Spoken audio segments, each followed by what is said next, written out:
kulan wacan oo wanaagsan saaxiibayaal halkaad naga daawanaysaan waa Baamas Media wararkan maanta idinku hayno qodobadiisa waxaa ka mid noqon doona Jubbaland oo war ka soo saartay qasaarihii qaraxii Kismaayo ee xalay Ra'iisul Wasaare Roble oo degniin u diray Faad iyo Farmaajo kana hadlay mar kale kiiskii Iran maxaabiis ka baxsatay xabsi ku yaala Yunyuki oo 2 sano oo xariga loo kordhiyay Kuuriyada Waqooyi oo gantaal kala tijaabinayso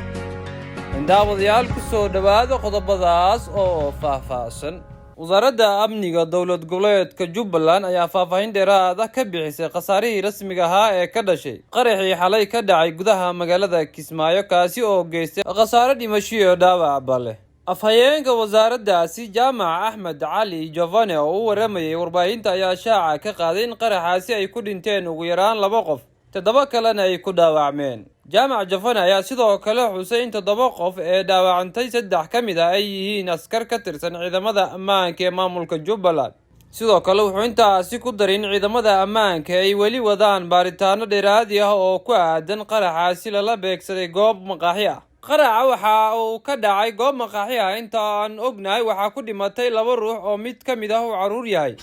waxaana ku dhaawacmay 7 qof 3 ka mid ah askar yihiin lamaha amniga waxa ay wadaan baaris ayuu yiri afhayeenku xaaladda magaalada ayaa saaka degan waxa haatan dadka dhaawacyada ah lagu dabiibayaa isbitaalka guud ee magaaladaasi si loola tacaalo xaaladooda caafimaad magaalada Kismaayo oo ah xarunta ku meel gaarka waxa mudooyinkii la soo dhaafay ka dhacay falalid ku ah amniga kuwaasi oo isugu jira weeraro qaraxyo ah iyo dilal qorsheysan haatana Ra'iisul Wasaare Maxamed Xuseen Roble ayaa mar kale ka hadlay kiiska Iran tahliil oo maalimahan la aamusiyay kadib mawjado siyaasadeed oo waaweyn ah lagu furay Ra'iisul Wasaaraha Roble oo ka hadlay munaasabad lagu furay doorashada aqalka sare ee Somaliland oo maanta ay bilaabatay hadal jeedinta musharaxiinta ayaa sheegay inuu u taagan yahay cadaaladda isagoo cadeeyay in Iran tahliil ay helayso cadaalad Ra'iisul Wasaaraha ayaa sheegay in maanta ama bari la heli doono kuwa dhibaatada u geystay Iran tahliil isla markaana doorashada ay socon doonto oo aan la hakin doonin khilaafka kala dhaxeeya Farmaajo isagoo tilmaamay inay wax walba si wanaagsan u socon doonaan waxaan u taaganahay cadaaladda kuwa dhibka u geystay Iran tahliil ama maanta aan helno ama bari aan helno gacanta shacabka ayay soo gali doonaan waana la xisaabtami doonaa qalbigiina khayr u sheega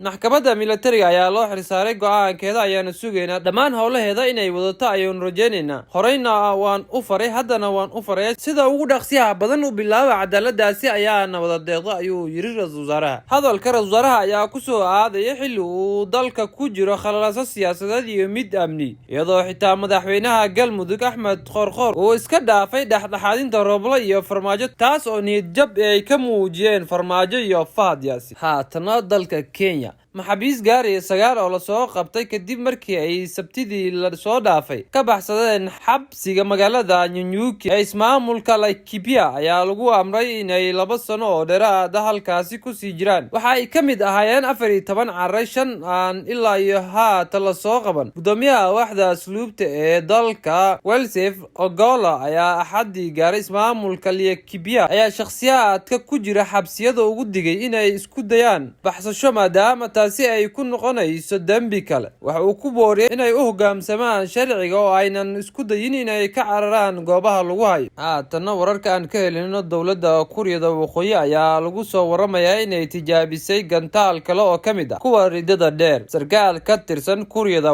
Koonfureed ee Japan ayaa sheegay inay ka shakisan yihiin in gantaalka lagu tuuray dhanka badda tani ayaa imaanaysa wax yar kadib markii ergeyga xukuumadda ee qaramada midoobay uu sheegay in dalkiisa uu xaq u leeyahay tijaabintan gantaalada wuxuu arrinkani u aaneeyay siyaasadan u wanaagsaneen Kuuriyada Waqooyi oo uu sheegay in lagula macaamulo kulan degdeg ah oo uu yeeshay golaha amniga ee Jamciyadda Quruumaha ka dhaxeeya ayaa dhanka kale dawladda Kuuriyada Koonfureed walaac kaga muujisay tilaabooyinka ay qaadayso Pyongyang ee wax u dhimi karo xasiloonida gobolkaasi daawadayaal intaas ayaa aan ku soo afmeeraya war wixii dalka iyo dafaha caalamka aan idinkaga hanay wararkeena maanta waxa idin soo saaro idin akhriyo anigoo Cabdinajiib Cabdullaahi Najiib Akhyaar inta wararkeena dambe dib ugu kulmi doono waxaan idinkaga tagay sidaas iyo fi amaanillah